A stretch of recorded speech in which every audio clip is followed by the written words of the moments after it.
Good morning, good evening, good afternoon, and remember, Context is Everything Media Network founder and CEO John Michael is reading a second textbook cover to cover. This book's from 1940, this here book here. The year 1940, American history book. I'm going to read it now, almost halfway through it, and let's continue. Chapter 6, Section 4, or Section 3, The Birth of Our Nation, Fight for Our Freedom. This is a Catholic school book from 1940. Boston Port Bill. The Boston Tea Party made the British very angry. The owners lost their tea and the government lost its tax. Worst of all, this affair was an act of defiance. An act of defiance is a refusal to obey the order or command. King George III would not overlook that. The people of Boston must be taught to obey. The port of Boston was therefore declared closed. No ships were allowed to go in or out of the port. This was very hard punishment because some of the food supply came by way of the Boston harbor. It hurt too because commerce was very important to Boston. Many people suffered when commerce was stopped.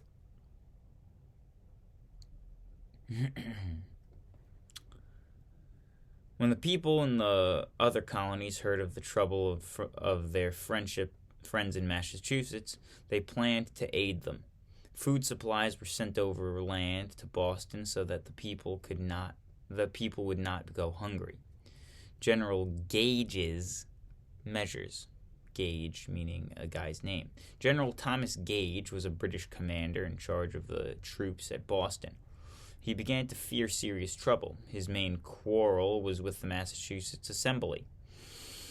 He knew that as long as the Assembly was allowed to meet, it would find ways to outwit orders from England. General Gage told members of the Assembly that they could no longer meet. The Patriots had no intention of obeying this order. Men who were loyal to the colonies were called Patriots. They not only met, but they planned to arm the colonists and to fight, if necessary. Paul Revere. The Patriots got together a supply of guns, powder, and shot. These supplies were hidden at Concord near Boston. Companies of men were brought together secretly and they were drilled as soldiers. They were called Minute Men because they would fight at minute's notice. Interesting. Despite all the care to keep these matters secret, the British learned what was happening.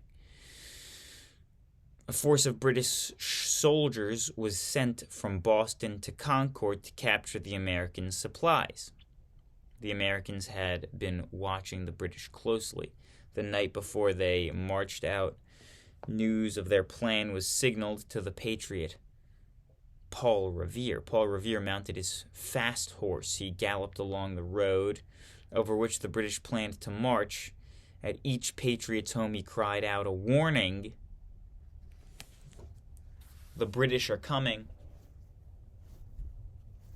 The British are coming. Famous words of Paul Revere. Lexington, April 19th, 1775. The Minutemen hurried to their secret meeting place at Lexington. 70 silent, determined men were drawn up on the green as the sun was rising. The British marched on proudly.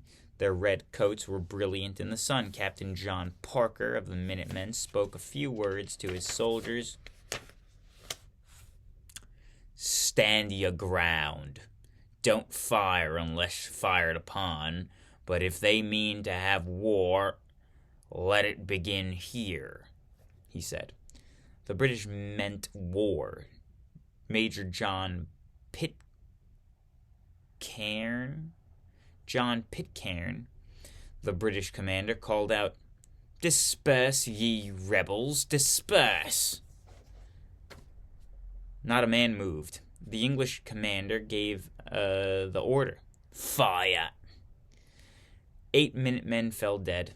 The Americans fell back. But the fight for freedom had begun. It was to be a long, bitter fight. Battle of Concord. The British marched on Concord. 400 Minutemen guarded the bridge leading to that town. The Americans were determined. They held their ground. The British became alarmed. The whole countryside made ready to fight. Every man and boy who could use a rifle was ready to do his part. From behind fences and farmyard walls, they fired at retreating British. The British regulars finally turned and fled. They were beaten. They were beaten badly. The capture of Ticonderoga. Great pencils. The capture of Ticonderoga. The news that fighting had commenced spread rapidly through the colonies. Bands of patriots from Connecticut and Massachusetts took up arms. They got together with the Green Mountain Boys from Vermont.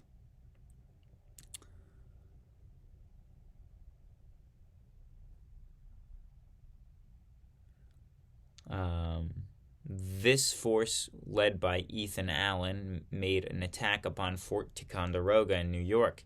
They surprised the British in the middle of the night and forced them to surrender the fort.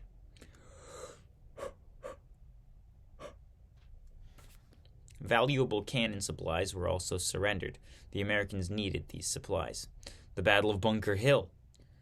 The first thing Americans to do was to get the British out of Boston. The American commander gave orders that the heights above Boston should be taken. The British could not safely stay in the city if the Americans held the hill overlooking it. One night the Americans started to fortify the hill. They dug trenches and built earthworks. The night passed, and with dawn the British understood that they would have to face a hard fight. 3,000 British soldiers charged up the hill. After a bitter struggle, the British took the hill, but only after the Americans had used their last grain of powder. The British had the hill. The Americans had the glory. George Washington, Commander-in-Chief. 2 days before the Battle of Bunker Hill, George Washington had been made Commander-in-Chief of the American Army. He was on his way from Philadelphia to Boston when the news of the battle reached him. Anxiously, he asked, "Did the militia fight?" "They did," was the answer. "Then the liberties of our country are safe," he said.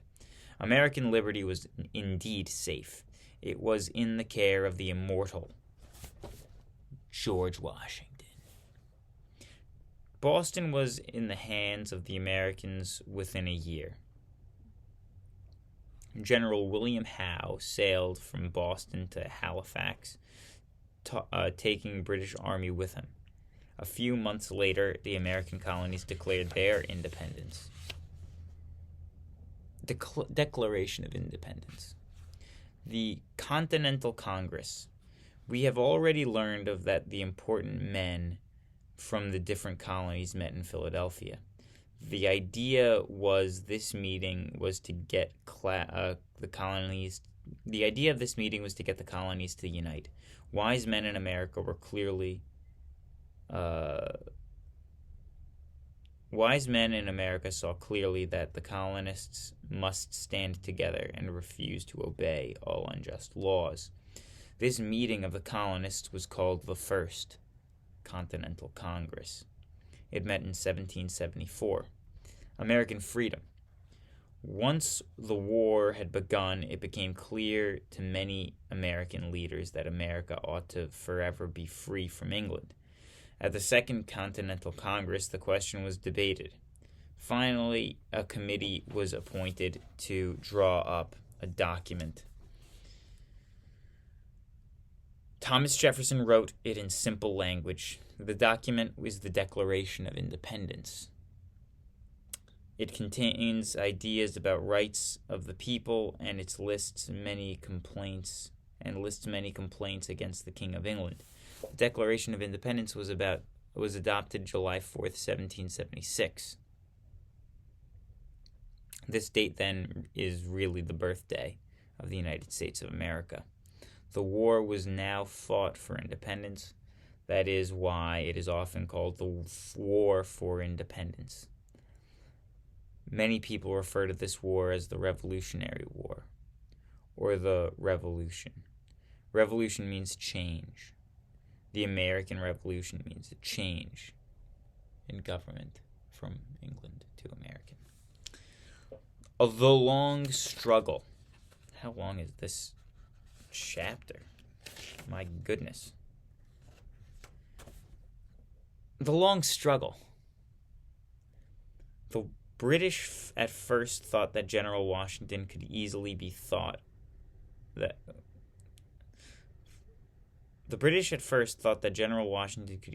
defeated. They planned to capture New York and bring the war to a swift end. They did defeat Washington badly at the Battle of Long Island. General Washington met defeated bravely. He kept his little army together and escaped from Long Island during the night. Day after day, Washington and his army had to retreat. The British chased Washington's army all the way across New Jersey. Everything seemed lost for the American cause when Washington suddenly turned on the enemy. On Christmas night, 1776, Washington led his army across the Delaware River. They attacked the British at Trenton and won a famous victory. Later, the Americans won the most important battle at Saratoga. The famous victory at Saratoga. The British had failed to end the war quickly. War had been going on for 2 years. The British thought that they had a plan by which they could finally beat the Americans. Under this plan, 3 British armies were to invade New York.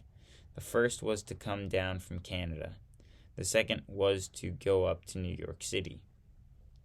The third was to come across the Mohawk Valley from Lake Ontario. All 3 armies were to meet at Albany. The idea was to cut off New England from the other colonies. The British thought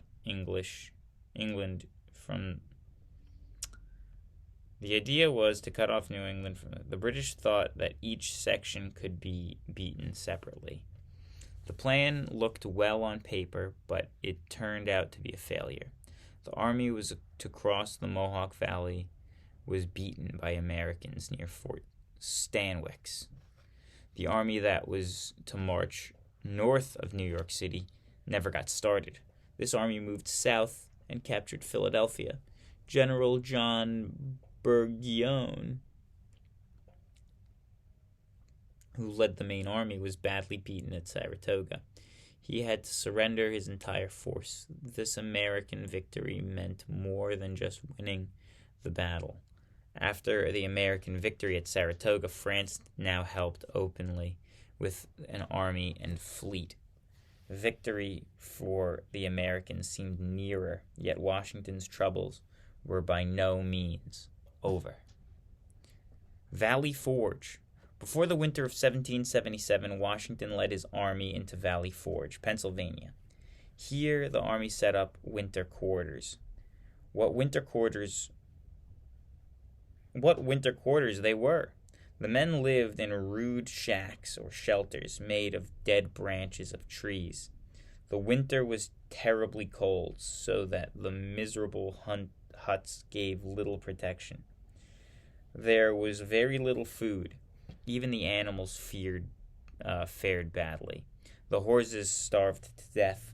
Men had to be harnessed to wagons to bring them to the little. Men had to be harnessed to wagons to bring in the little food that could be obtained. Most of the soldiers were poorly clothed. Many were without shoes. Wow. Washington saw all this, and it nearly broke his heart. Yet he never gave up hope. He prayed for help and victory. And we'll hear more about that tomorrow. For now, goodbye, and God bless.